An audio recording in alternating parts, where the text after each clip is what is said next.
Hello. হ্যাঁ hello. Radhe Radhe. এই শোনের হ্যাঁ বাচ্চা, বলো। তুই আবার আমাকে ব্লক করলি কোন সাহসে? হ্যাঁ, আমি কোথায় ব্লক করলাম? আমি তো এখনই ফোন আসলো গিয়ে কি বলে গোপাল শর্মিনের তো না একদম শেষ করে ফেলবো বলে দিচ্ছি।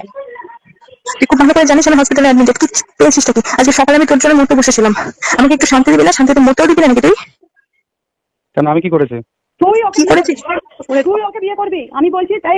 তুমি উঠে এসো, আমি তোমাকে পুরো বৃন্দাবনের সামনে বিয়ে করাবো, ঠিক আছে?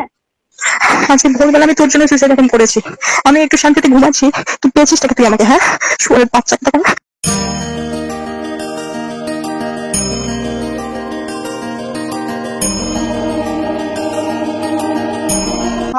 রাধে রাধে।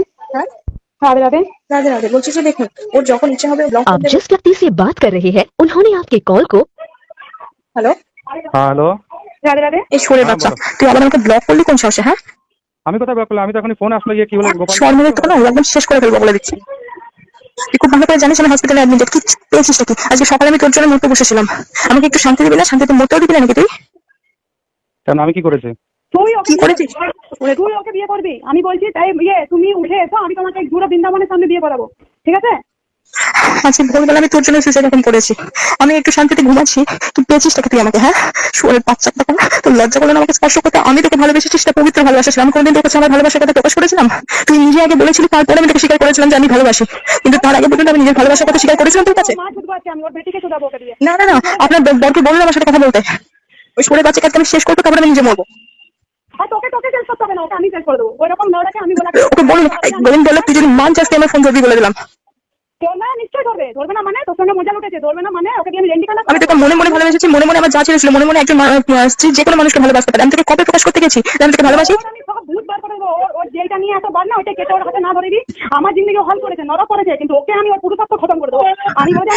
আপনার জন্য কি ও কি নর করেছে? আমি যে হাত দিয়ে তুই আমাকে স্পর্শ করেছিস সেই শরীর আমি রাখবো না, তোকে বলে দিচ্ছি আমি। গোবিন্দ বললো কি এখনো লাইনে আছে না নেই? তুই শুনছিস আমার কথা? কেন শেষ করে দিলি তুই আমার? তোকে তো আমি পুজো করতাম রে। কেন শেষ করলি তুই আমার ইমোশন নিয়ে? কেন কিনি? আর তুই তাই গোবিন্দ বললো তুই উত্তর দে। তোদের মতন কোন স্ত্রীর ক্ষমতা নেই ওকে দেখার মতন। ওকে কিভাবে দেখতে হয় না, তুই যে তোর স্ত্রীকে বলেছিস যে আমার পুরো হিস্ট্রি তোর স্ত্রী জানে। আমার কোন হিস্ট্রি তোর স্ত্রী জানে? বল আমাকে এক্ষুনি বল। তুই তোর স্ত্রীর সামনে কথা বলে বল। বল বল বল বল বল রে, তুই বল আমার কোন হিস্ট্রি তোর স্ত্রী জানে? বল। সব সামনে চলে আসছে। ও যখন জেল খেটে এসে শুধরায়নি, বন্ধনার সঙ্গে 8 বছর। কালকে তুই আমাকে কি বললি? কালকে তুই রাত্রে আমাকে কি বলেছিস? তোর দিব্যি আমাকে দিব্যি দিলি যে আমার দিব্যি বেটা তুই কিছু করবি না। এই দিকটা আমি একটু সামলেই তোর কাছে আসছি। কেন কি করতে আসবি তুই? আমাকে ভুলভাল বোঝাবি? সালা জাহাঙ্গীর তোর থেকে অনেক ভালো ছিল রে। জাহাঙ্গীরের মধ্যে এতটুকু মনুষ্যত্ব ছিল, আমাকে ছোঁয়নি কোনোদিন। আমি তোকে জাস্টিস দিলাবো সুপর্ণা, আমি তোমাকে জাস্টিস দিলাবো। ওকে আর আমি কোনো মেয়ের জিন্দেগি হেল্প করতে দেবো না। আগে তো তুই আমাকে স্বীকার করবি সবার সামনে, আর তারপর আমি নিজের গায়ে আগুন দেবো। এটা আমার ডিসিশন। ওকে স্বীকার করাবো আমি। যদি আমি স্বীকার না করাই তো আমি এক মাইটা বেশি নয়। আমি ওর মতন 14 জনের কুত্তার পেয়ে। তোর জন্য আমাকে কথা শুনতে হচ্ছে? আমি অন্যের স্বামীর দিকে হাত বাড়াই? আমি তোর দিকে কবে হাত বাড়িয়েছি? আমি যখন নিজের মনের ভাব নিজে বুঝতে পেরেছি আমি নিজে সরে যেতে চেয়েছিলাম। আমি 100 বার বলবো যে তোরা সবাই মিলে মজা নিস। যখন ওর সঙ্গে কুত্তার মতন ধোকা খাস তখন আমার কাছে আসিস। তোরা মজা নিয়ে নিস আগে, আমাকে তোরা সবাই মিলে ধোকা দিস। মজা নিয়ে নি কেন? শুনুন, এই যে ম্যাডাম আপনি শুনুন, আপনি আপনার স্বামীকে পেটান ধরে আপনি আপনার স্বামীকে সুখী করতে পারেন না? আপনি শ্বশুর শাশুড়ি। আমার স্বামী আয়োটা নিয়ে, আমার স্বামী তোকে আমি বলে দিচ্ছি আমি কি করবো। আমার স্বামী পুরুষার্থ পুলিশ স্টেশনে থাকবে আজকে। চাইনিজ চোপার নিয়ে আমি যাচ্ছি, তুই কিন্তু আমার তোর দেখাচ্ছি আমি ওকে। আমি সুস্থ হয়ে তোর সামনে আসবো গোবিন্দ বলে। আমি নিজের গায়ে পেট্রোল দিয়ে নিজেকে চালাবো। আমি সুস্থ হয়ে তোর সামনে আসছি। তোকে কিছু করতে হবে না, ও তোকে দুনিয়ার সামনে অ্যাকসেপ্ট করবে। ব্যাংচোদ মাকা লড়া, ওটা খারামি, ওটা কুটিয়ার বাচ্চা। 50 জন কুটিয়া করে ওকে প্যাদা করেছে। ও একজনের প্যাদাই ছিল। তুই যে শরীর আমার ছুঁয়েছিস না, সেই শরীর আমি রাখবো না রে। আমি 84 লক্ষ কেন 84 কোটি জন্ম ভুগে এসে তারপর আমি ঈশ্বরের সেবা করবো। কিন্তু তুই আমার যে শরীর ছুঁয়েছিস সেই শরীর আমি তোর সামনে শেষ করবো গায়ে আগুন দিয়ে। এটা আমার প্রতিজ্ঞা। যদি আমি পবিত্র হই এটা আমার প্রতিজ্ঞা। ব্যাঙের মুখে চুন দেবো আর আমি ব্যাংচোদ আমি সব কিছু বের করবো। সালা তোর ভাগবত পাঠ আমি গুছিয়ে দেবো। যে ভাগবত বাংলার বিগ্রহ, ওই ভাগবতকে নিয়ে আমি পড়বো। আমি 1 লাখ আছি শিল্পা চক্রবর্তী। তুই যদি মান চাস আমার ফোন এখনই আনব্লক করবি। আমি যখন চাইবো তখন ফোন করবো, তুই সুসু করে ফোন ধরবি। মাথায় থাকে। রাখলাম আমি। হ্যালো, হ্যাঁ, কে বলছেন? আমি এই বর্ধমান কোর্ট থেকে বলছিলাম। বলুন। মাস্টার মশাই বলছেন নাকি? হ্যাঁ হ্যাঁ বলুন। ওই আপনার মেয়ের সঙ্গে কথা হয়েছিল আগে, বুঝলেন? কি কথা হয়েছিল? ওই গুরুজির সঙ্গে। হ্যাঁ হ্যাঁ হ্যাঁ।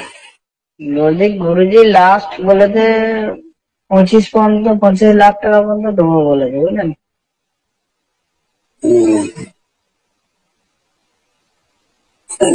ঠিক আছে, ওর মায়ের সাথে কথা বলুন তো এখন।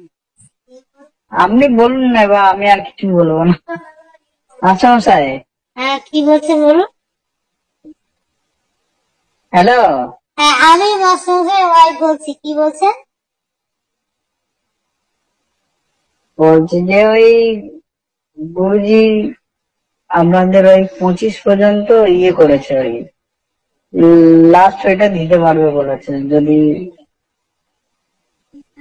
মীমাংসা করতে চান তাহলে করতে পারেন, আপনাদের ইচ্ছা।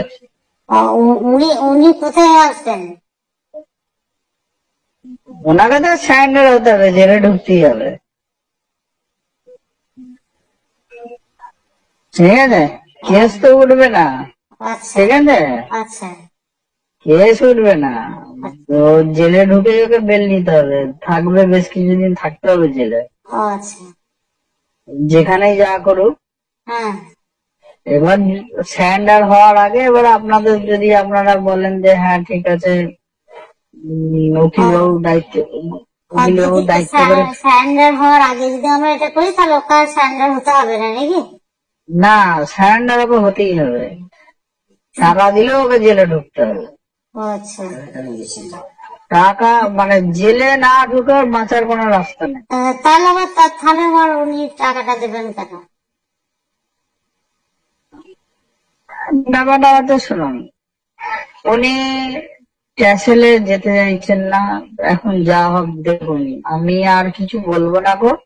এখন ব্যাপারটা আছে, কিছুদিন থেকে একটা মীমাংসা হয়ে গেলে তাহলে অল্প কিছুদিন হয়তো বেলটা পাবে। ঠিক আছে, হয়তো 1.5 মাস 2 মাস থাকলো, মীমাংসা হয়ে গেল। না না, উনি উনি উনি যখন ওনাকে ওখানে যেতেই হবে তাহলে উনি ফালতু টাকাটা দেবেন কেন? তাহলে ওনার তো সেটা ফালতু কেন, ফালতু কেন, মেয়েটা চিকিৎসা করতে হয়েছে। শুনুন আপনাকে, শুনুন একটা কথা বলছি শুনুন। এখন ব্যাপারটা আছে মক্কেল আমাদের, হ্যাঁ, আমাদের তো নিজেদের কেউ না। ঠিক আছে, এবার উনি বললো যে এই যদি ও যদি পায়ে খারাপ কে সে সারেন্ডার করে দেবে, টাকা পয়সা আমরা জমানো মধ্যে সারেন্ডার করবো, কথাবার্তা হলে উকিল বাবুর কাছে থাকবে, কাজ হবে, টাকা দিয়ে দেবে, আবার খেয়ে দেবে। না, মানে ওকে জেলে ঢুকতেই হবে, বুঝলেন তো, জেল ছাড়া ওর কোনো রাস্তা নেই। আমার মেয়ে যে ক্ষতি হয়েছে সেটা কোন রকম ভালো আছে তো, শরীর খারাপ বলছিল, ভালো আছে না, বললাম তো ওর সমস্ত ওই অঙ্গটাই বিকলাঙ্গ হয়ে গেছে, দেখেছেন তো আপনি?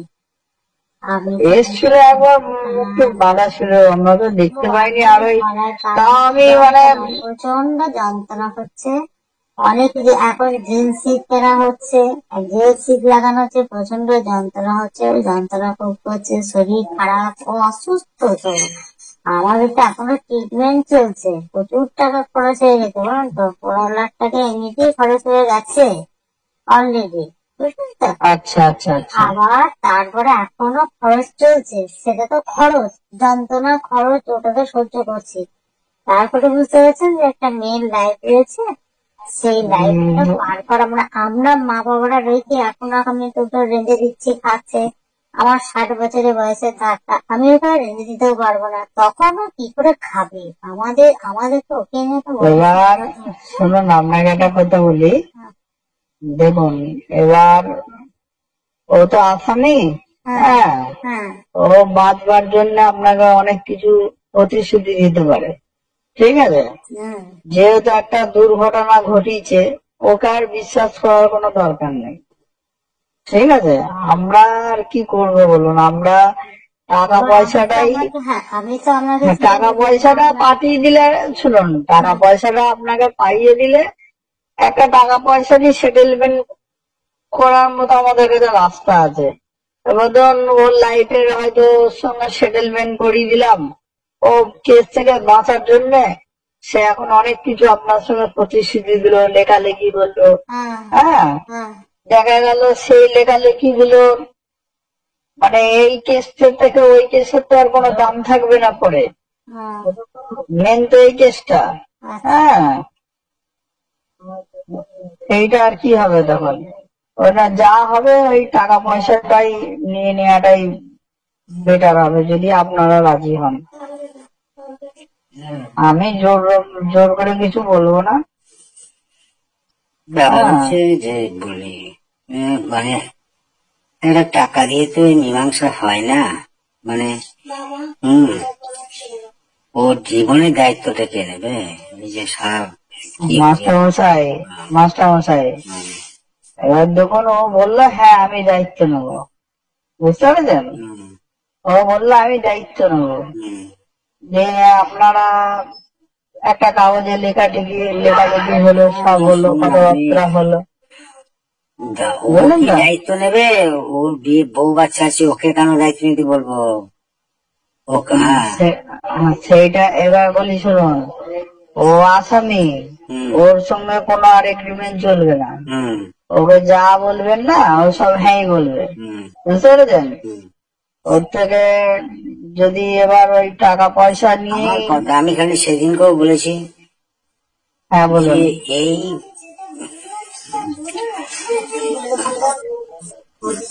বলুন।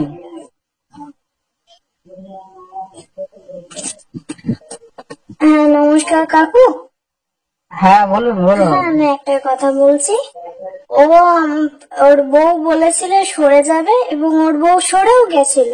ওর বউ বলেছিল ডিভোর্সের সব কাগজপত্র অ্যারেঞ্জমেন্ট করে দিয়েছে। এখন তো দেখছি ধীরে ধীরে করে নাচের পোস্ট করছে, নাচের ছবি।